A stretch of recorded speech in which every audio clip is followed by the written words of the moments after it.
How's it going, everybody? Okay, so I'm super excited for this particular video because I've been wanting to use this for a long time. This is called the Pour Over. It is a pour over method, but there's no filter. It's all just glass. And so their whole angle is being able to be very environmentally friendly, but also not being wasteful. And I'll be honest, I'm super excited because a lot of oils and things that are naturally in coffee get filtered out through a lot of the paper, and so I'm very interested to see what this is going to taste like. Because I know it's not going to taste like a French press, but it's also not going to quite taste like a V60, so I have no idea how to use it as far as the grind size, as far as really much of anything. It's going to be a lot of trial and error, so this is kind of the maiden voyage, so let's see what we got. So I got the top portion, which is the actual coffee maker, as well as a carafe that you can buy along with it. But, yeah, this is going to be awesome. All right, so it's interesting. I wasn't sure how big it was going to be. Ooh, this is nice. This is a ceramic base. Kind of keep your stuff intact. I'm going to just take it all out in a big old piece. There we go. All right. I just want to make sure I'm extra careful with this thing because it would be a shame for me to wait for months to just have it break on camera.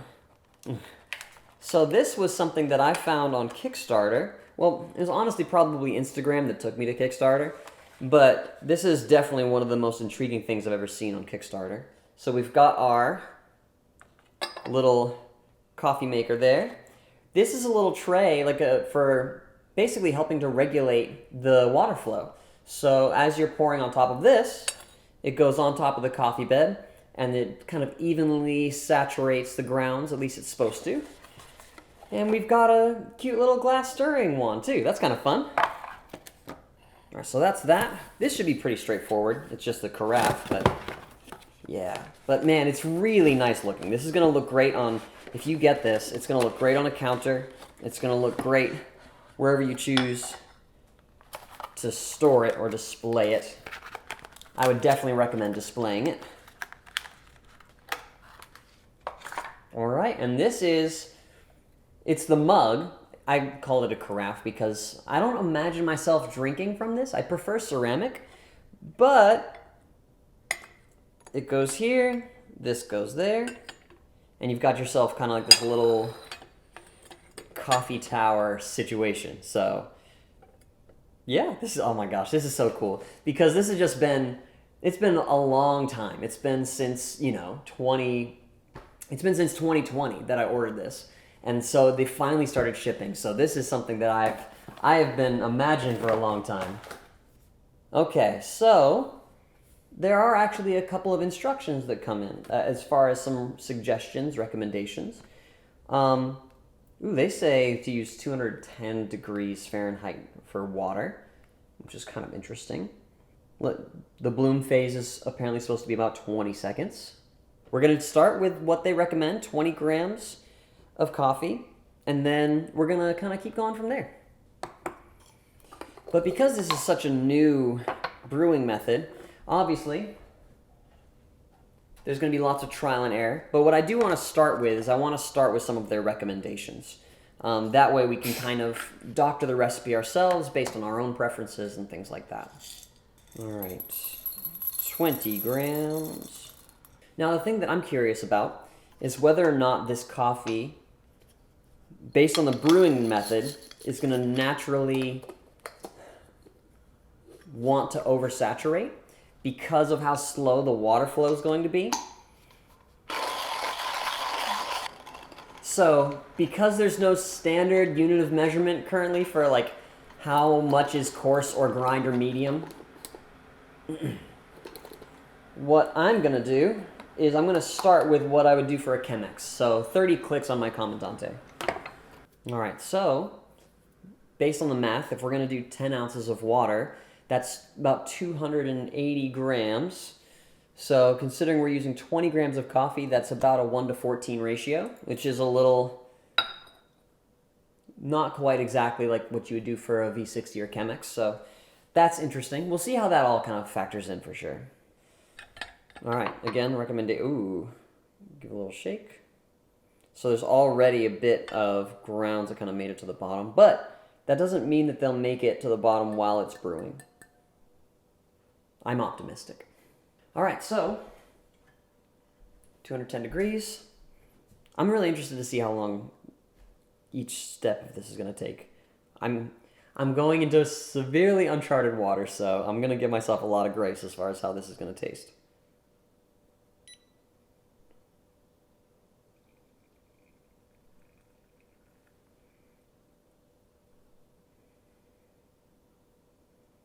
That's 23 grams.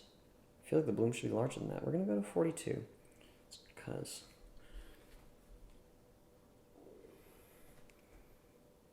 All right, we're at 43. I'm going to go a little further. Because it's not really saturated the grounds much. Like, at least not in their entirety.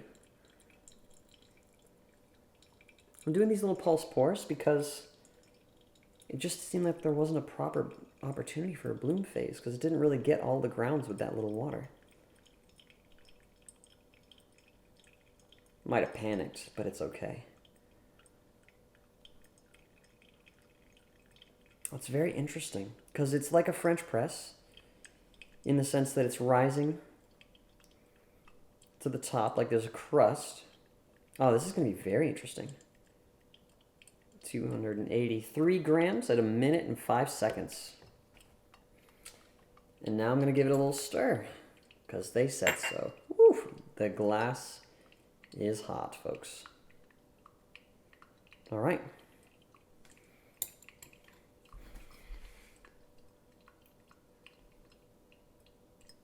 This is very interesting. I don't want to say I'm concerned. I just have no idea what's about to happen. Because 20, like, let me see if I read something wrong. Oh, yeah, I did. The 20 grams thing, I made a mistake. I assumed that I took the 20 grams that I saw and put it to the amount of coffee, but also the amount of water at the beginning. Yeah, because they kind of said it twice, and so I just made that mistake. They just said until saturated. Yeah, so it might not have been as proper of a bloom phase as it should be, but it's all good. All right, there's still liquid coming down, and we're about done. All right, let's get this out of here because I don't know how much what's left in this is going to cause this to be a little bit bitter if we let it linger for too long, but it looks like a decent color. Well, we'll see. I'm going to just rinse this out real quick. It's looking pretty juicy, I'm not going to lie. Maybe I need to go more coarse. Maybe excessively juicy. Yeah, there's a bunch of silty type stuff. Here's what I'm going to switch it into a mug.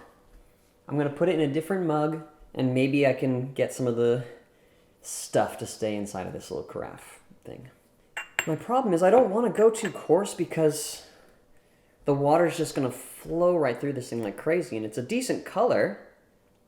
It's just got little bits. I don't want bits in my coffee. I'll transfer some of it. Oh geez, is this going to be a big enough mug? We might be making mistakes left and right here. Let's just see what happens. All right, here's hoping this goes well.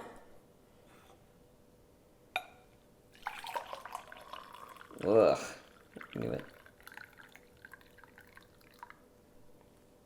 Yeah, there's a bunch of sludgy stuff.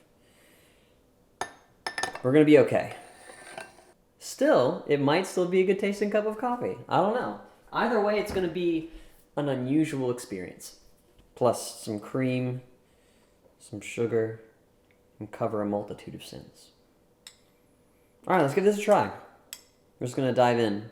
Might still be a little bit too hot, especially since we brewed this at 210. But we'll take the journey, see what it tastes like right out of the gate, and then as it cools down, see how it goes.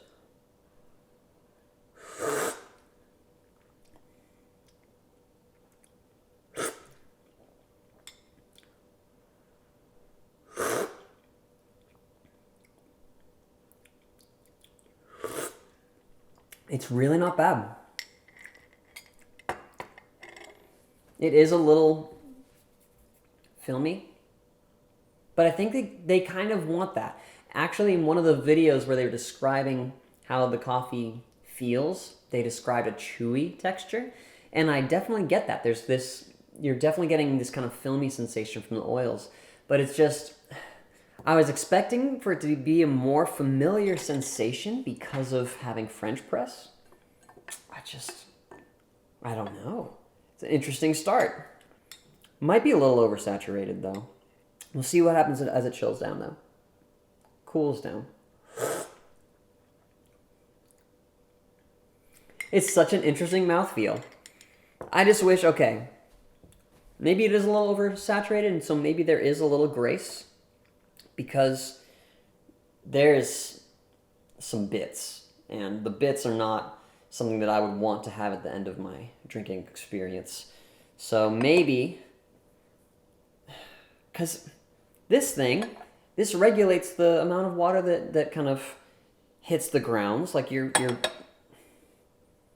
pouring into this, so it's not because I poured too heavy or something. I don't know. Let's try again.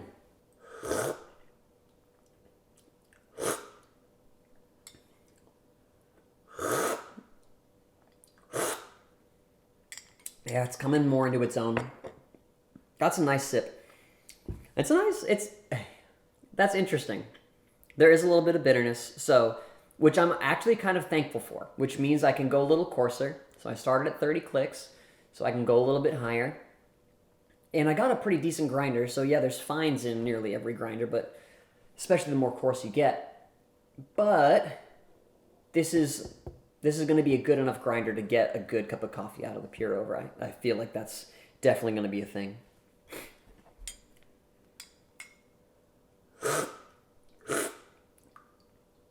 Yeah, that's good. All right. That's such an interesting texture. That's so crazy. I don't know. I really like it. I'm very intrigued. Definitely excited to toy around with the recipe. Probably going to go 2, maybe 3 clicks higher next time and see what that does. Definitely going to do a better bloom phase than the one that I did. My goodness, that was a little clumsy on my part. I just didn't know. I just didn't know what I was doing. I've made pour overs before, but never a pure over. So I wanted to just do it right by their standards and then see what happens. But I misread the instructions, so that's on me. But yeah, I would definitely recommend trying it. If you do end up getting one, I don't think you're going to be disappointed, especially considering that you're going to have to get so many less filters, the more varieties of coffee that you end up being able to make. So yeah, I'm not saying this is going to cause you to want to throw your Chemex or your V60 out the door, but it is a nice alternative if you're feeling like changing it up. Pardon. Great. All right, so let me know if there's anything else that you want me to try. If there's any other coffee gadgets that you're curious about, just let me know in the comments if there's anything you've seen. Maybe I've tried them, maybe I haven't. But either way, I hope you're having an awesome day, and I hope you're drinking awesome coffee. And I will see you around.